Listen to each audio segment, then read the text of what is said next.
ทุกท่านที่มากันในวันนี้ครับวันนี้เอากันสั้นๆมันมีความฉายชัด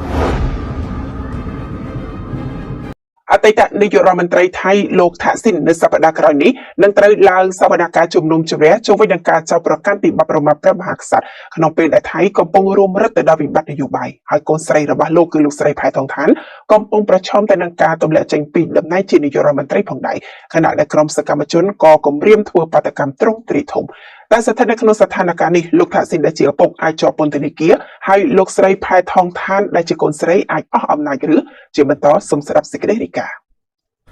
ថៃបាននឹងកំពុងប្រឈមមុខទៅនឹងភាពចលាចលនយោបាយសាជាថ្មីដោយនៅប៉ុន្មានសប្តាហ៍ខាងមុខសវនកម្មជាបន្តបន្ទាប់អាចនឹងនាំទៅរកការបិទបញ្ចប់មុខតំណែងជានាយករដ្ឋមន្ត្រីរបស់លោកស្រីផែថងឋានស៊ីនវត្រារីឯលោកថាក់ស៊ីនដែលជាឪពុករបស់លោកស្រីអាចនឹងត្រូវជាប់ពន្ធនាគារសវនកម្មជំនុំជម្រះទៅលើលោកថាក់ស៊ីនក្រុងនឹងផ្ដើមធ្វើឡើងចាប់ពីថ្ងៃអង្គារទី1ខែកក្កដាចូលវិញនឹងការចោទប្រកាន់ថា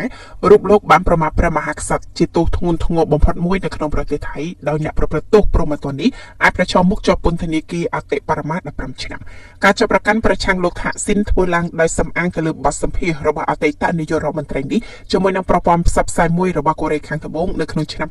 2015សវនកម្មរបស់លោកថាក់ស៊ីនអាចនឹងមានរយៈពេល3សប្តាហ៍ហើយការចេញសារក្រមសម្រាប់អាចនឹងត្រូវចំណាយពេលយ៉ាងហោច1ខែបន្ទាប់ពីការបិទបញ្ចប់សវនកម្មច្បាប់ស្តីពីការជេរប្រមាថព្រះមហាក្សត្រគឺជាខែលការពារព្រះមហាក្សត្រថៃមហាវជ្រាលង្កននិងខ្សែរាជវង្សជិតស្និទ្ធនឹងព្រះអង្គពីការជេរប្រមាថឬក៏បំពានក៏ប៉ុន្តែក្រុមអ្នករិះគន់បាននិយាយថាច្បាប់នេះត្រូវបានអ្នកមានអំណាចប្រើដើម្បីរារាំងនៅការបញ្ចេញមតិនិងការជជែកដេញដោលស្របច្បាប់វិបត្តិនយោបាយបានកើនមានឡើងចាប់ពេលដែលថៃគឺជាប្រទេសពងផ្អែកទៅលើវិស័យទេសចរកំពុងព្យាយាមស្ដារសេដ្ឋកិច្ចរបស់ខ្លួនខណៈកំពុងទប់ទល់នឹងការខូចខាតបង្កឡើងដោយការគំរាមយកពន្ធគយពីប្រធានាធិបតីអាមេរិកលោកដូណាល់ត្រាំថៃក៏កំពុងមានចំនួនព្រំដែនជាមួយនឹងកម្ពុជាផងដែរពាក់ព័ន្ធទៅនឹងវិបត្តិការចេញពីកិច្ចសន្ទនាតាមទូរស័ព្ទរដ្ឋាភិបាលរបស់លោកស្រីផែថងឋានកំពុងប្រឈមមុខទៅនឹងការដួលរលំរដ្ឋាភិបាលចម្រុះរបស់លោកស្រីនៅសល់សម្លេងច្រើនតិចតួចប៉ុណ្ណោះបន្ទាប់ពីគណៈបកអភិរក្សនិយមគឺគណៈបកភូមិใจថៃបានដកខ្លួនចេញកាលពីសប្តាហ៍មុនក្រោយផ្ទុះរឿងអាស្រូវកិច្ចសន្ទនាតាមទូរស័ព្ទរវាងលោកស្រីផែថងឋានជាមួយសម្ដេចនាយកហ៊ុនសែន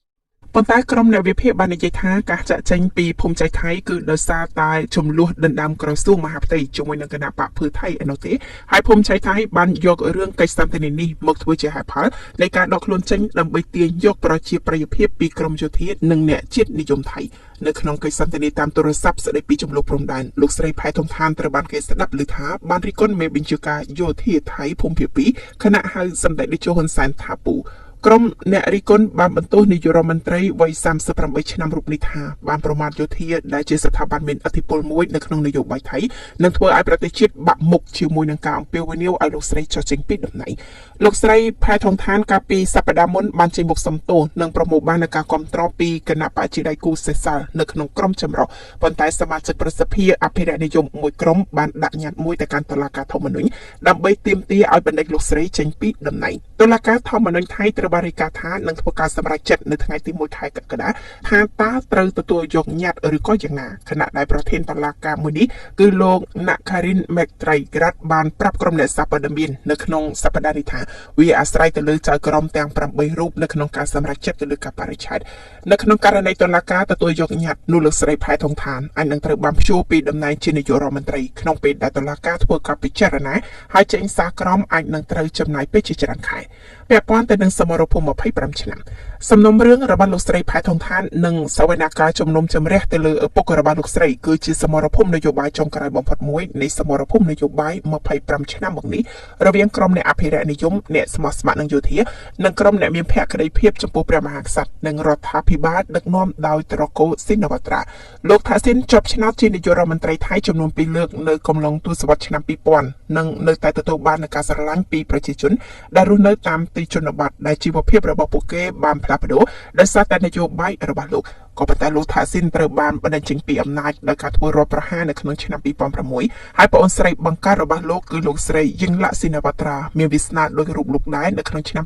2014រីឯនាយករដ្ឋមន្ត្រីផ្សេងទៀតមកចលនានយោបាយរបស់លោកថាស៊ីនត្រូវបានបណ្តេញចេញពីតំណែងតាមរយៈសារក្រមតុលាការ15ឆ្នាំក្រោយរស់នៅនិរទេសខ្លួននៅឯបរទេសលោកថាស៊ីនបានត្រឡប់ចូលប្រទេសថៃវិញនៅខែសីហាឆ្នាំ ឆ្នាំ2023ភ្លាមក្រោយការធ្វើមេត្តភូមិនិវត្តន៍លោកត្រូវបាននាំខ្លួនទៅកាន់មន្ទីរឃុំឃាំងដើម្បីអនុវត្តទោសជាប់ពន្ធនាគាររយៈពេល8ឆ្នាំពីបទពុករលួយនិងរំលោភអំណាចមិនយូរប៉ុន្មានលោកថាស៊ីនក៏ត្រូវបានបញ្ជូនទៅកាន់មន្ទីរពេទ្យក្រោមហេតុផលសុខភាពហើយក្រោយមកគឺទទួលបាននូវការលើកលែងទោសពីព្រះមហាក្សត្រលោកថាស៊ីនបច្ចុប្បន្នក្រៅពីប្រឈមទៅនឹងសវនកម្មពីបទប្រមាថព្រះមហាក្សត្រលោកក៏កំពុងស្ថិតនៅក្រោមការស៊ើបអង្កេតដាច់ដោយឡែកមួយទៀតថាតើលោកពិតជាមានបញ្ហាសុខភាពកំឡុងពេលត្រូវឃុំខ្លួននោះមែនឬទេហើយការបង្ហាញខ្លួនជាសាធារណៈជាប្រចាំរបស់លោកថាស៊ីនហាក់បានធ្វើឲ្យគូសត្រូវរបស់លោកខឹងសម្បាននឹងមិនអស់ចិត្តលោក Paradon Patanatabut ដែលជាអតីតអគ្គលេខាធិការក្រុមប្រឹក្សាសន្តិសុខជាតិថៃបានលើកឡើងថាសត្រូវរបស់លោកថាស៊ីនមិនបានបាត់ទៅណានោះទេពួកគេនៅតែតាមក្រវ៉ាល់ជុំវិញលោកថាស៊ីនហើយសត្រូវថ្មីរបស់លោកបានចាប់ផ្ដើមលេចមុខរីឯមិត្តបានខ្លាយទៅជាសត្រូវនៅក្នុងប្រទេសមួយដូចជាថៃដែលជួបប្រទះទៅនឹងរដ្ឋប្រហាររាប់សិបលើកចាប់តាំងពីបិទបញ្ចប់នៅរបបប្រជានិយមផ្ដាច់ការនៅក្នុងឆ្នាំ1932វិបត្តិដែលកំពុងកើតមានឡើងបានបង្កើតជាការសង្ស័យអំពីលទ្ធភាពដែលយោធាធ្វើអន្តរាគមន៍បណ្ដេញលោកស្រីផៃថងថាពីអំណាច